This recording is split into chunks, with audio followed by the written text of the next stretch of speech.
Olá, quinto ano, tudo bem? Hoje nós vamos fazer a nossa aula de história, tá bom? Do nosso livro didático. Então, abram, por favor, o livro didático de vocês para a gente iniciar a nossa aula, tá bom? História, professora Tereza, segundo bimestre de 2020, livro didático. Vamos da página 27 à página 31, tá? Vocês deverão abrir o livro didático de vocês, o volume 2. Caso ainda não tenha, o volume 2 você irá acompanhar através do seu livro digital no Positivo On, tá? Acredito que todos já tenham, né? A gente já está no finalzinho do bimestre. Escrita, registro e expressões do conhecimento humano ainda é o nosso capítulo 4, tá bom? Que nós vamos finalizar com esta aula.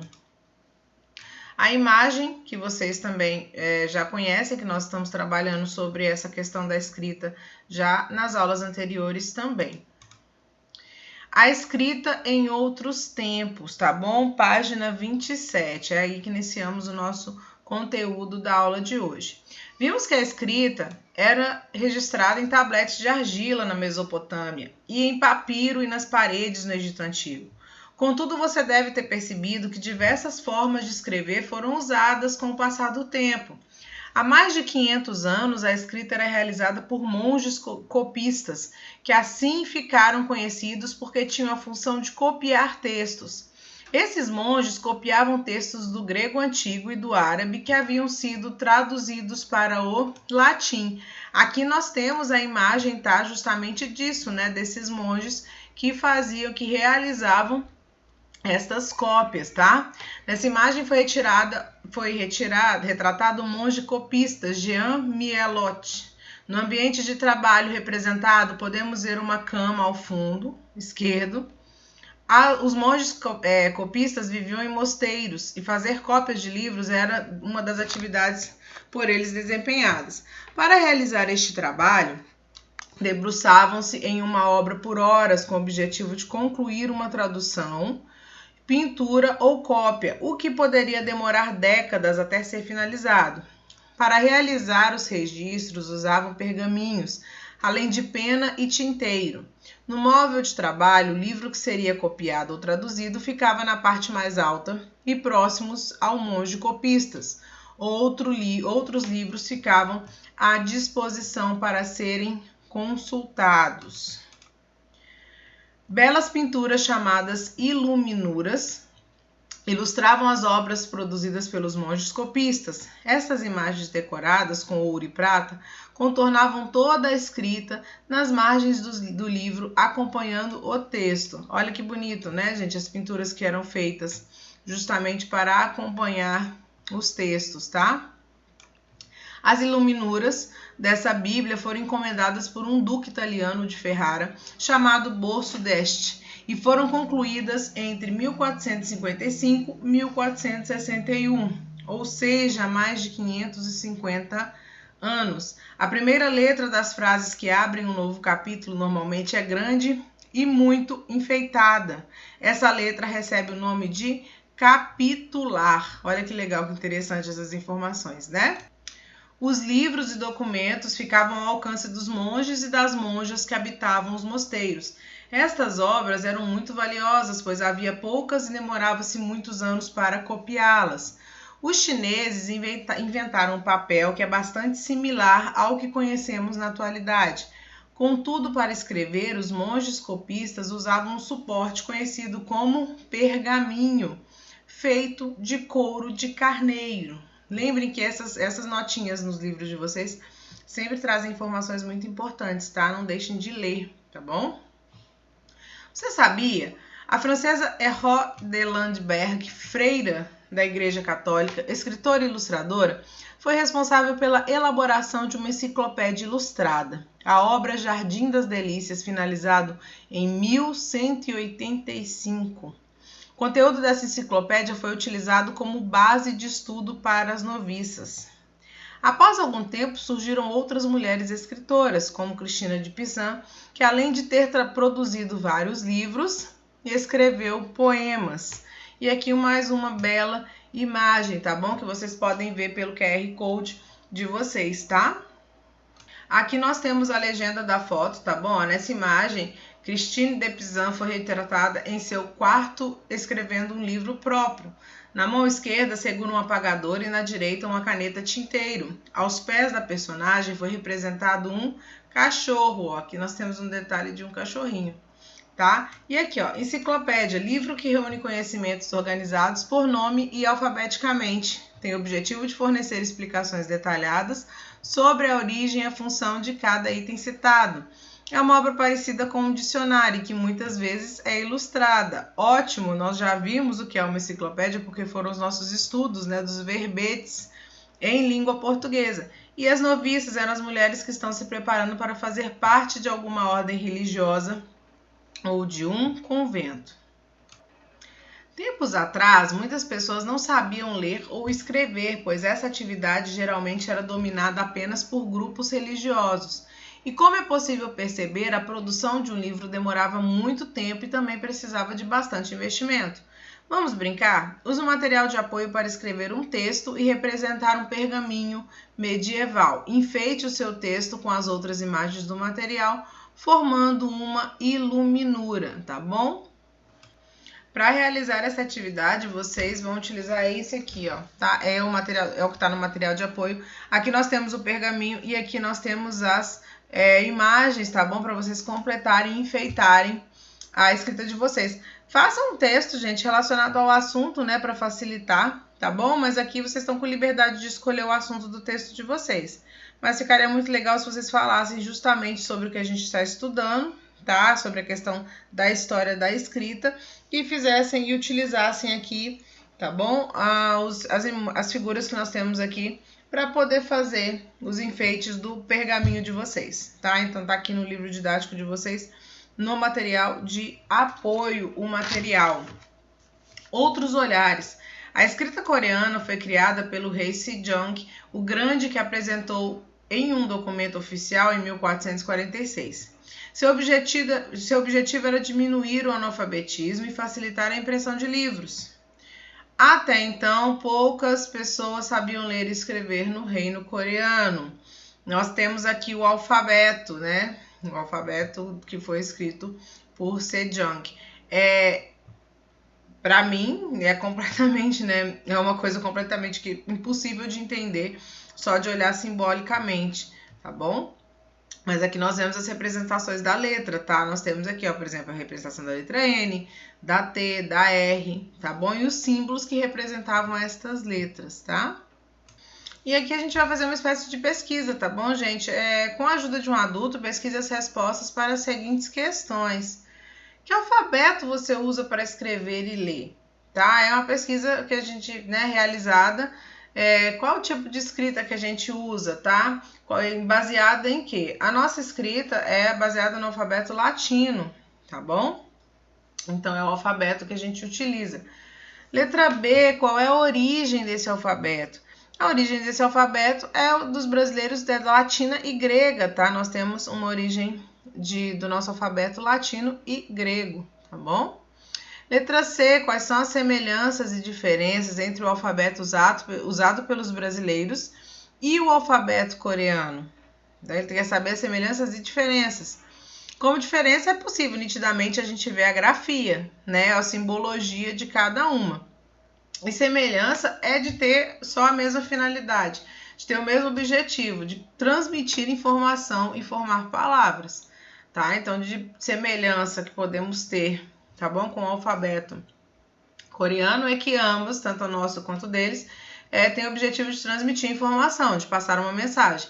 E diferenças, além, né, obviamente, como são formadas as letras, tá? A simbologia delas, nós vemos também que é o tipo do registro, tá bom? Que é a grafia. Então, a maior diferença, a grande diferença, realmente é a grafia, que é completamente diferente da nossa língua, tá bom? De acordo com o que você estudou, assinale as alternativas corretas. No passado, existiam poucas pessoas morando nas cidades. Sendo assim, todos podiam frequentar a escola e aprender a ler e escrever. Porque a gente sabe que não foi assim, não era assim. Eram poucos privilegiados que aprendiam, né, a escrever e a ler.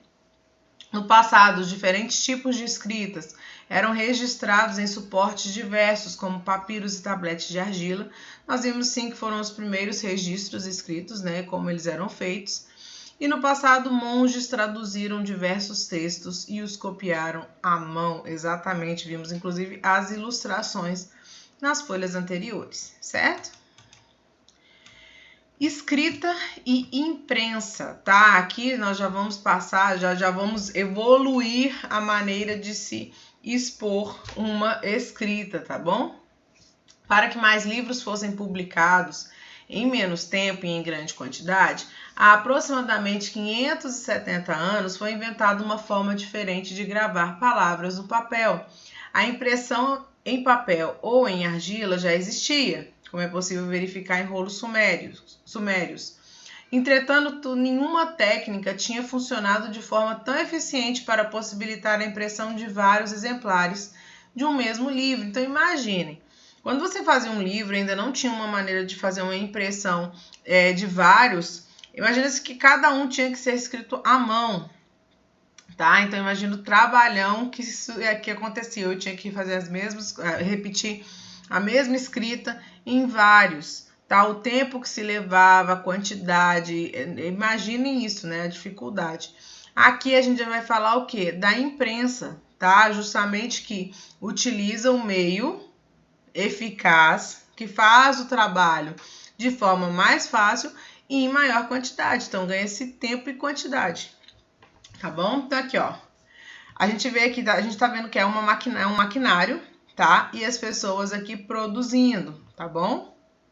Nessa foto aqui, assim, na continuação da foto aqui, ó, na parte de baixo, nós já vemos aqui uma terceira pessoa mexendo, tá? Parecem aqui letrinhas, né? Parecem bloquinhos de longe, tá vendo? Parecem bloquinhos, tá bom? Aqui, ó, a representação de pessoas trabalhando em uma imprensa. E aqui nós temos 3 pessoas trabalhando para poder fazer e a quantidade de coisas que podem ser produzidas, né? O alemão Johannes Gutenberg foi o criador da máquina que possibilitou uma revolução na história do livro. Em 1450, com um aparelho aprimorado por ele mesmo e o uso de tipos, pequenas peças de metal que continham letras em relevo para formar palavras, Gutenberg começou a prensar textos em folha de papel. Gente, Gutenberg ele resolveu um problemão, né? Ele fez letras em relevo como se fossem carimbos. E dessa forma ele pôde colocar a produção em grande escala de livros, né? O que facilitou muito e pôde justamente possibilitar a produção em grande escala, tá? Os tipos funcionavam como uma espécie de carimbo e a invenção de Gutenberg ficou conhecida como prensa tipográfica ou imprensa. Então imagine aqui, ó, aqui nós temos, né, carimbinhos de letras, tá? O que possibilitou, né, justamente que fosse uma maneira de fazer a impressão dos textos de maneira muito mais eficaz e mais rápida, gente. Então por isso o Gutenberg ficou tão famoso justamente por causa da tipografia, tá? Justamente dessa inovadora criação para a época, tirando aquela questão de se escrever tudo à mão, né? Ele resolveu um problema, tá bom? Os tipos eram organizados em uma bandeja de madeira com as letras espelhadas e molhados com uma tinta especial à base de óleo, que não escorria e secava rápido. Imagina, outra coisa também importantíssima. Além disso tudo, ele soube utilizar o material correto para que não tivesse problema de tinta escorrendo, ficar muito tempo para secar. Imagina como demoraria a produção, mesmo com a imprensa, se ele tivesse que esperar secar os papéis lentamente, tivesse a possibilidade da tinta escorrer, o que estragaria também a escrita, tá? Agora, isso aqui é uma informação já bem importante e diferente, né? Isso é legal a gente saber. As palavras e letras, elas eram gravadas no sentido inverso, tá? Ao da leitura, pois depois de estampadas no papel, o texto podia ser lido no sentido correto. É igual carimbo. Se a gente pegar um carimbo, a gente vê que ele é escrito inversamente. Quando a gente coloca no papel, aí aparece de forma correta, tá? Isso acontece com os carimbos, tá bom? Será que você consegue escrever e ler usando letras organizadas no sentido contrário? Como se fazia no trabalho de tipógrafo? Lá em cima, definição, gente, de tipógrafo. Tipógrafo, pessoa que trabalha com tipografia, imprimindo ou formando textos. Desafio, descubra que palavra está escrita a seguir em sentido contrário. Prestem bem atenção, porque aqui tem dois dificultadores. Além de estar ao contrário, nós vemos que a grafia da palavra é uma grafia bem antiga, né? Um tipo de fonte bem antiga de escrever, tá bom? Então, para quem, né, descobriu, aí nós temos a palavra imprensa ao contrário, tá? Basta a gente olhar aqui, é o I, por isso eu tô falando, né, como a letra é bastante diferente, pode ser que dificulte um pouco a identificação, mas temos um I, um M, um P, um R, um E, um N, um S e um A, tá? Formando a palavra imprensa. Então, se isso aqui fosse carimbado, nós teríamos a palavra escrita corretamente, tá? A primeira obra completa a ser impressa pela prensa de Gutenberg foi a Bíblia. Escrita em latim, essa produção impressa foi iniciada em 1450 e concluída em 1455, ou seja, demorou 5 anos para se imprimir todas as páginas da obra, de uma única obra. Então, imagina, né? Até chegarmos à atual forma de escrita, ocorreram muitas mudanças no decorrer do tempo por causa de novas técnicas e necessidades que surgiram, né? Com a tecnologia, hoje nós temos a maior facilidade de escrever qualquer coisa através da digitação, né? As letras estão aqui, você apenas precisa encostar nas letras. Se for numa tela de celular e de um tablet, você tem, né, a questão da sensibilidade da tela. Nos computadores nós temos os teclados e temos até agora, hoje nós temos até o áudio, né? Quando a gente fala pelo microfone, que a palavra aparece pra gente já também escrita, tá? Então, nós temos também como escrever sonoramente nos celulares e em alguns aparelhos, tá bom? Então, imagine a facilidade, o tanto que isso mudou, tá? E agora é com vocês, né? Vocês vão fazer as atividades das páginas 23 e 26 do livro didático, tá? E 71 e 74 do livro de atividades de vocês. Gente, desculpa fazendo uma correção aqui, tá bom? Agora vocês irão fazer as atividades das páginas 32 a 34. Aquela correção ali era já da correção que foi no vídeo do mesmo dia, tá? De hoje, do dia 18, tá bom? Então, vocês farão da página 32 a 34 do seu livro didático, tá bom? Então, até a próxima. Nós nos vemos daqui a pouco na nossa tutoria, tá bom? Até daqui a pouco.